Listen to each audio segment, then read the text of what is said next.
ఈ మధ్య మనం చాలా కామన్‌గా ఫ్లోరైడ్ ఫ్రీ టూత్‌పేస్ట్ అని, కెమికల్ ఫ్రీ టూత్‌పేస్ట్ అని ఎక్కువగా వింటున్నామండి. మార్కెట్‌లో చాలా రకాల ప్రొడక్ట్స్ వచ్చేసాయి వీటి మీద. అసలు ఏంటి ఫ్లోరైడ్? దీని యూజ్ ఏంటి? ఎందుకు అవాయిడ్ చేస్తున్నారు? Hi, this is doctor Swapnika from CS dental hospital. ఈ ఫ్లోరైడ్ అనేది it makes the teeth stronger and also it makes the teeth more resistant to cavity farming acids అండి. దీనివల్ల టీత్ అనేవి స్ట్రాంగ్ అవుతాయి.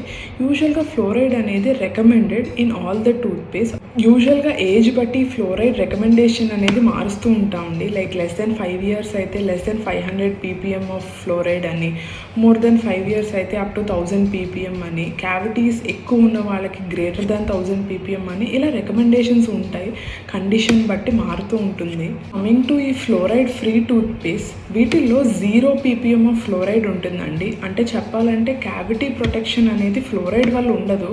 They add some other components to give the anti cavity protection.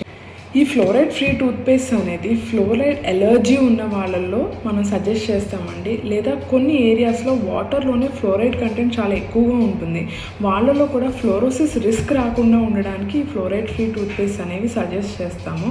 And కొంతమంది పిల్లలు చాలా ఎక్కువ paste వేసుకుని అది మింగేస్తూ ఉంటారనమాట. అలాంటి వాళ్ళల్లో కూడా వాళ్ళకి స్పిట్ చేయడం అలవాటు అయ్యేదాకా ఈ ఫ్లోరైడ్ ఫ్రీ టూత్పేస్ట్ అనేవి సజెస్ట్ చేస్తాం. అంతేకాని రికమెండేషన్స్ ప్రకారం fluoride free toothpaste is better than fluoride toothpaste అనేది ఎక్కడా లేదండి.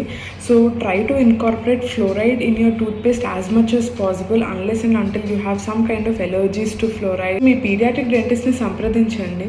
సో వాళ్ళు మీ టీత్ కండిషన్ బట్టి, మీ పిల్లల టీత్ కండిషన్ బట్టి మీ టూత్పేస్ట్లో ఫ్లోరైడ్ ఉండాలా లేదా ఆర్ ఎనీ చేంజ్ చేయాలా అనేది వాళ్ళు సజెస్ట్ చేస్తారు. Thank you.